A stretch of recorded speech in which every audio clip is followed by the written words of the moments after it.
Picture warm, gooey cookies, crunchy candies, velvety cakes, waffle cones piled high with ice cream. Is your mouth watering? Are you craving dessert? Why? What happens in the brain that makes sugary foods so hard to resist? Sugar is a general term used to describe a class of molecules called carbohydrates, and it's found in a wide variety of food and drink. Just check the labels on sweet products you buy. Glucose, fructose, sucrose, maltose, lactose, dextrose, and starch are all forms of sugar. So are high fructose corn syrup, fruit juice, raw sugar, and honey. And sugar isn't just in candies and desserts. It's also added to tomato sauce, yogurt, dried fruit, flavored waters, or granola bars. Since sugar is everywhere, it's important to understand how it affects the brain.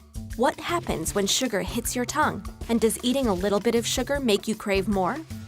You take a bite of cereal. The sugars it contains activate the sweet taste receptors, part of the taste buds on the tongue. These receptors send a signal up to the brainstem, and from there it forks off into many areas of the forebrain, one of which is the cerebral cortex. Different sections of the cerebral cortex process different tastes: bitter, salty, umami, and in our case, sweet.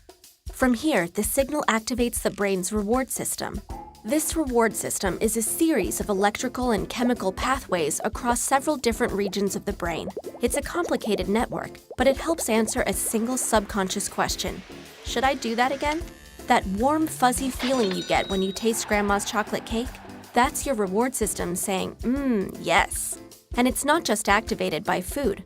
Socializing, sexual behavior, and drugs are just a few examples of things and experiences that also activate the reward system. But overactivating this reward system kickstarts a series of unfortunate events: loss of control, craving, and increased tolerance to sugar. Let's get back to our bite of cereal.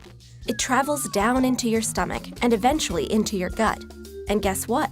There are sugar receptors here too. They're not taste buds, but they do send signals telling your brain that you're full, or that your body should produce more insulin to deal with the extra sugar you're eating. The major currency of our reward system is dopamine, an important chemical or neurotransmitter. There are many dopamine receptors in the forebrain, but they're not evenly distributed. Certain areas contain dense clusters of receptors, and these dopamine hotspots are a part of our reward system. Drugs like alcohol, nicotine, or heroin send dopamine into overdrive, leading some people to constantly seek that high. In other words, to be addicted. Sugar also causes dopamine to be released, though not as violently as drugs.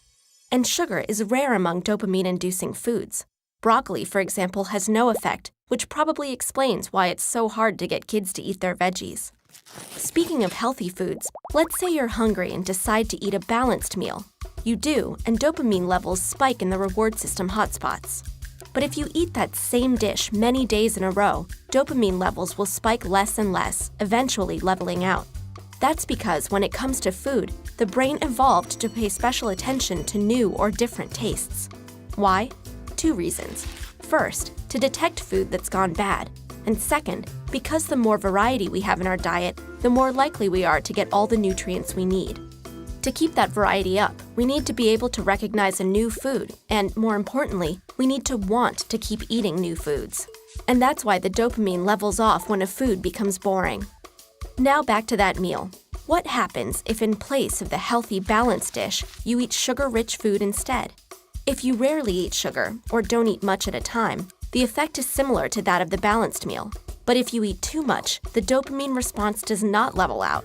In other words, eating lots of sugar will continue to feel rewarding. In this way, sugar behaves a little bit like a drug. It's one reason people seem to be hooked on sugary foods. So think back to all those different kinds of sugar. Each one is unique, but every time any sugar is consumed, it kickstarts a domino effect in the brain that sparks a rewarding feeling. Too much too often, and things can go into overdrive. So yes, overconsumption of sugar can have addictive effects on the brain. But a wedge of cake once in a while won't hurt you.